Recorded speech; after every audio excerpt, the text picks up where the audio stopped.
Just watching the Calgary Stampeders finish up practice, getting ready for Sunday's 102nd Grey Cup game against the Hamilton Tiger Cats.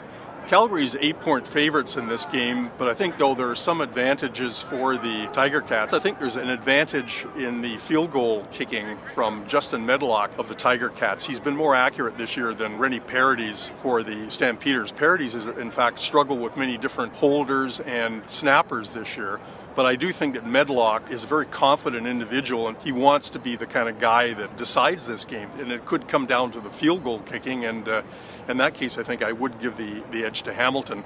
Some of the interesting matchups to watch would be John Cornish, the Canadian Player of the Year, the feature back for the Calgary Stampeders, had an outstanding year.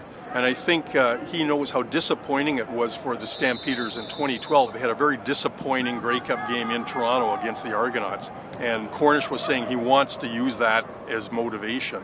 You expect Cornish to be very pumped and ready to go in this game. His opposite number in Hamilton is a guy named Nick Grigsby.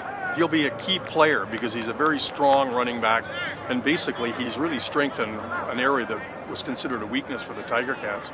I think another couple of players to watch would be JUWAN Simpson, number 12. He's the middle linebacker for the Stampeders. He's a real bedrock player for the Stampeders and a very spirited player, and I think he'll be very key to a good defense for the Stampeders in the game.